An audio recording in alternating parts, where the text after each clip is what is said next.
Mas, aku sekarang pengen bahas soal dunia malam ya. Karena kan sekarang kan dunia malam itu ya berkembang di kota-kota besar, di kota-kota kecil gitu kan. Orang untuk melepas stres, mencari kesenangan gitu kan. Apa sih yang melatar belakangi mereka untuk pergi ke dunia malam, untuk menjadi penikmat dunia malam gitu loh? Oke.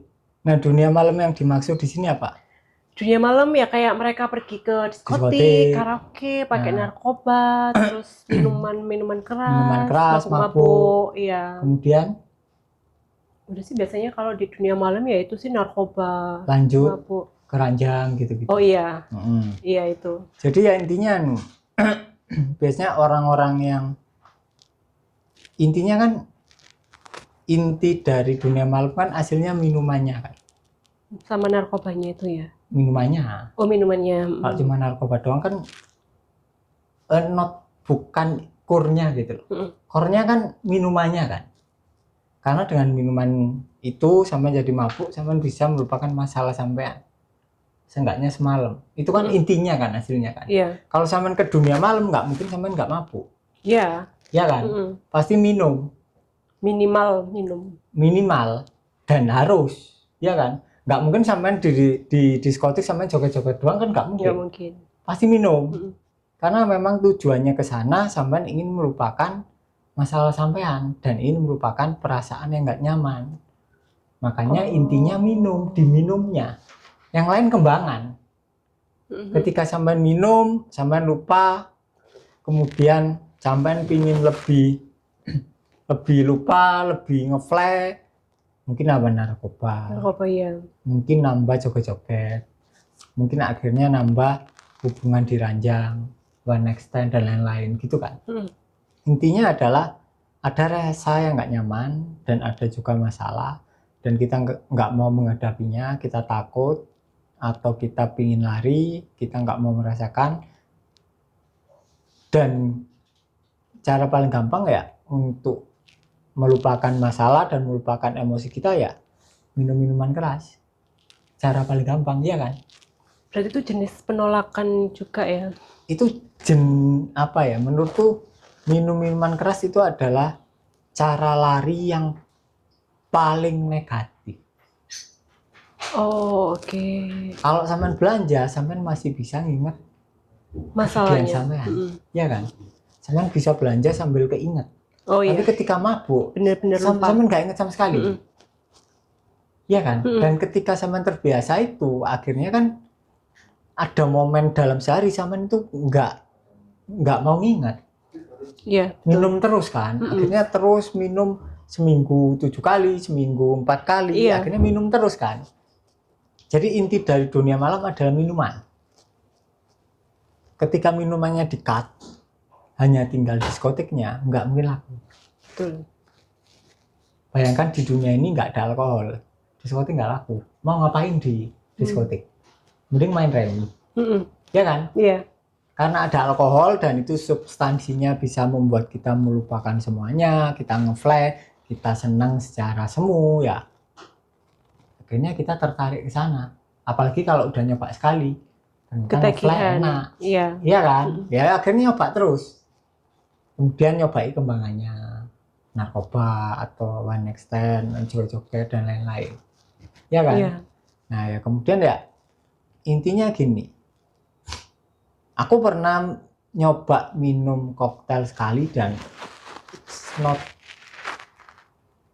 enggak apa ya. Ketika sampean sadar dan intensitas sadarnya stabil, kan sadar kan enak kan, sampean bahagia, sampean damai, sampean kosong, tidak terbatas, enggak terpisah, kemudian sampean minum alkohol, itu kan rasanya kayak turun kan. Ya memang tetap sensasinya itu tidak terpisah, tapi enggak ajek, enggak terpisahnya tuh kayak goyang. Enggak menikmati gitu kan Mas? Bukan enggak nikmati, tapi beda. Enggak terpisahnya tuh sampean turun ke posisi hewani. Oh iya. Harusnya sama naik dari manusia ke ketuhanan, bukan menurunkan ekspresi ke hewani atau tumbuhan. Tapi ketika sampean mabuk, sampean menurunkan ekspresi sampean ke posisi hewani. Ya kan? Hewan enggak ingat, enggak ada masalah. Enggak pernah ada masalah, tapi dia tidak sadar kalau sedang sadar. hanya manusia yang punya potensi sadar untuk sadar. Jadi menurutku yang paling negatif dari semua pelarian adalah mabuk-mabukan, dan sangat susah untuk lepas karena udah terbiasa. Terus gimana caranya biar mereka lepasnya, Mas? Ya harus pelan-pelan. Langsung stop gitu kah? Sama pernah mabuk? Pernah. Sama stopnya gimana? Harus sampean yang sharing. Karena aku nggak pernah. Aku cuma sekali dan itu nggak enak ya. Nggak. Seterusnya nggak. Nggak tahu ya. Waktu itu, karena waktu itu aku ingat anakku sih. Aku ingat anak sih. Langsung lepas itu. pola atau? Kebetulan aku langsung bisa. Bisa, kan? Kayak teman-temanku itu yang katanya itu kesulitan. Banyak orang yang kesulitan. Tapi kita biasanya nggak kesulitan ketika ada dan itu demi orang yang disayang. Ya kan? Dan sayang kita tulus, biasanya ke anak. Ya cepat, langsung. Tapi kalau nggak ada orang-orang seperti itu, atau nggak ada deminya, itu agak kesulitan. Karena nggak bisa langsung gitu loh. Pasti dia pingin lari lagi.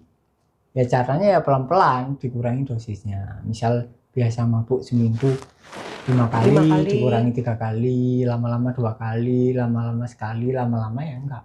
Jadi nggak bisa langsung ya. Kalau langsung malah penolakan lagi ya, Mas? Biasanya ya, sakau nanti. Sakau ya. Ingin mabuk. Terus ini, Mas, kenapa ya pas mereka aktif di dunia malam itu keuangan mereka kok lancar ya, Mas? Lancar itu ya dia dapatnya dalam tanda kutip ya, entah itu korupsi, maaf nih ya, atau dia itu kayak bandar, judi, kayak gitu. Nah, saat mereka berniat untuk tobat, itu malah keuangannya itu malah nggak selancar yang kemarin pas masih aktif. Oke, misal ketika mereka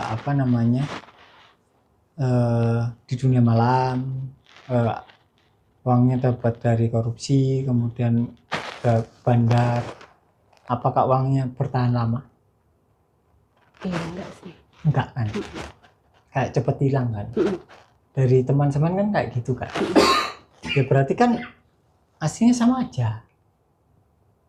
Kan cuma lewat doang uang 14. Kemudian setelah udah enggak seret, aslinya juga seret ketika masih di dunia malam. Tapi dipaksa ya mungkin ya. Cuma sebagai lewatan doang. Kan langsung habis kan. Misal semalam langsung habis. 2 malam langsung habis. Ya kan aslinya nggak ada bedanya.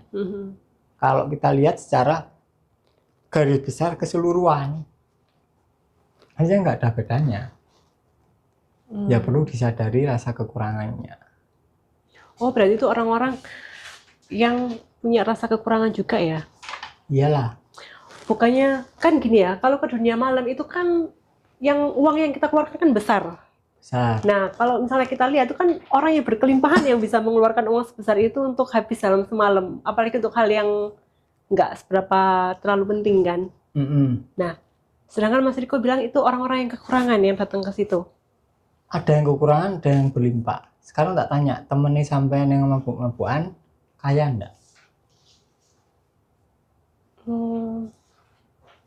Ya nggak tahu ya. Terlihatnya kaya sih. Tapi aslinya nggak tahu aku. Nggak tahu kan? Nggak tahu. Jadi kebanyakan itu adalah orang yang ke sana biasanya memang sebagian ada yang benar-benar kaya. Tapi sebagiannya lagi adalah orang yang ingin terlihat kaya. Oh. Enggak semuanya, mungkin 50-50. Kalau dari ceritanya orang ya. Karena aku punya beberapa orang yang temen yang ngelola diskotik. Kayak dulu di TP The Fox. The Fox itu kan ya. Sekarang udah tutup kan. The Fox itu diskotik ya? Diskotik kan ya?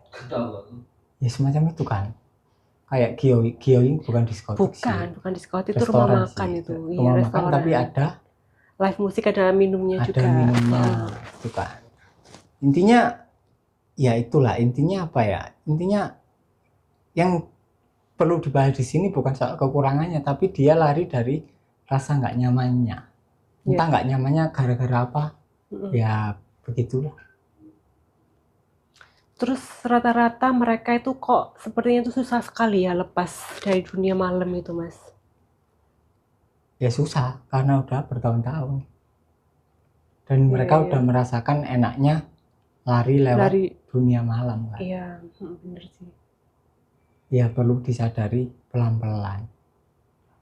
Ini aku sebenarnya ada pertanyaan lagi tapi udah terjawab sih. Yang mendorong orang untuk pergi ke dunia malam, untuk pakai narkoba, minuman keras ya itu tadi ya, Ya karena rasa tidak nyaman. penolakan terhadap rasa tidak nyaman itu. Terhadap masalahnya juga.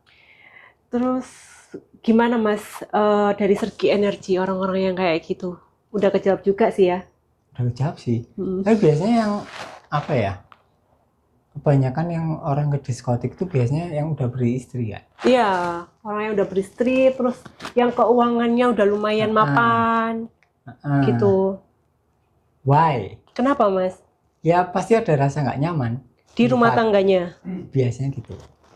Oh, Biasanya gitu. habis itu ketemulah orang-orang atau perempuan-perempuan yang punya samskara kekurangan juga. Iya kan banyak Punya perempuan-perempuan rasa yang tidak nyaman juga. bekerja di dunia malam, maksudnya mencari uangnya di dunia malam, ya klop kan? Lah sekarang kalau sampean tentram-tentram aja sama pasangan, sampean happy-happy sama pasangan, kira-kira sampean akan mabuk tiap hari Enggak sih. Enggak mungkin kan? Secara logika aja nggak mungkin. Iya. Atau mungkin sampean ada masalah di kantor. Tapi kalau di rumah nyaman, kemungkinan ya nggak mungkin ke diskotik ya kan? Biasanya yang ke diskotik adalah orang yang mungkin di kantor ada banyak tantangan, banyak masalah, terus di rumah nggak nyaman. Atau perempuan-perempuan ke dunia malam, atau perempuan-perempuan yang mencari uangnya ke situ atau perginya ke situ juga dari orang tuanya ya Mas ya, kayak dia nggak bahagia dalam rumahnya, anaknya yang tidak disayangi ya, orang tua. Sama. Intinya adalah ada penjual, ada pembeli. Ya kan? Yang pembelinya kan berarti yang ke sana. Yang bekerja sebagai wanita malam berarti adalah penjualnya. Penjualnya ya. Ada yang butuh soalnya kan. Dia yang si cowok tidak mendapatkan perhatian dari istrinya.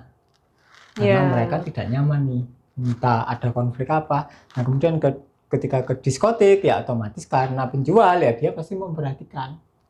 SOP dong. Ya kan? Akhirnya ya situ. Terjadilah transaksi jual beli. Itu kan maksudnya cuma transaksi jual beli ya.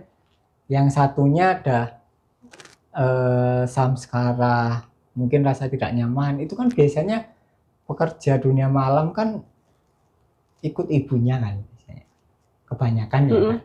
Ibunya mungkin dulunya pekerja dunia malam, terus udah tua, gantian anaknya yang jual. Biasanya gitu. Atau perempuan-perempuan yang kayak dari kampung, yang dari ekonominya terus direkrut gitu kan. Nah gitu. Ya intinya ya cewek yang kalau dari kampung kan orang-orang yang lugu kan, yang polos, kemudian mereka ingin dapat uang dalam jumlah banyak dan cepat gitu kan. Intinya ya kekurangan, samskara kekurangan juga ya. Terus ada pertanyaan lagi soal pelet Mas. Mas juga percaya pelet nggak? Ya ada bagi yang intinya kalau sampean bahagia sampean nggak akan kena pelet, terlepas pelet ada atau tidak. Berarti orang yang menggunakan pelet dan orang yang kena pelet itu karena didasari sama samskaranya ya Mas ya? Iya. Nah samskara apa yang melatar belakangi orang sampai kena pelet dan sampai nekat melakukan pelet? Membenci diri sendiri. Oh, tidak puas dengan dirinya sendiri. Tidak mencintai diri sendiri. Orang kalau mencintai diri sendiri ngapain melet orang? Iya kan? Seseorang melet orang hanya ketika ada rasa needy, rasa kebutuhan yang sangat kuat. Wah, aku nggak bisa kalau nggak sama ini, melet kan gitu kan? Tapi kalau kita mencintai diri sendiri, kita cukup dengan diri sendiri ya kita berbagai cinta. Entah ada balasan atau enggak, ya nggak ada masalah. Karena kita sudah selesai. Kita nggak butuh orang lain, gitu kan? Untuk memberikan timbal balik. Nah, tapi kalau kita membenci diri sendiri, akibatnya ya kita tidak mencintai diri sendiri, ya akhirnya kita kalau ke lawan jenis ya pasti needy, kemudian over perhatian, WA-nya over, gitu-gitu itu kan. Akhirnya kan cewek nggak nyaman. Kemudian mungkin di tengah-tengah ada pelet bagi yang percaya. Kalau sesama orang lokal melet, kemungkinan berhasil. Kalau lokal melet bule, kemungkinan tidak berhasil. Karena orang lokal itu udah ada belief gitu ya. Ada belief bahwa pelet itu ada, bahwa pelet itu dan ada. nyata. Dari kecil kan kita disogokin dogma-dogma pelet, santet itu nyata kan. Entah lewat film, entah lewat omongan tetangga, omongan orang tua, akhirnya kita percaya kan. Kalau yang udah terlanjur percaya gimana Mas untuk meng-cancel itu? Nggak perlu di-cancel, kalau kita sudah mencintai diri sendiri ya nggak mungkin kena pelet. Selesai. Jadi intinya itu mencintai diri sendiri. Iya, sama. Orang gila tidak pernah ada yang kena santet. Kalian pernah lihat orang gila ada batu di perutnya? Enggak ada kan? Enggak. Ya karena mereka pikirannya rusak. Iya kan? Non-aktif. Jadi nggak mikir aneh-aneh. Walaupun bukan sadar. Tapi pikirannya kan amblas kan. Jadi tergantung pikiran kita ya Mas ya? Tergantung pikiran kalian masing-masing, percaya atau enggak. Udah habis sih pertanyaannya.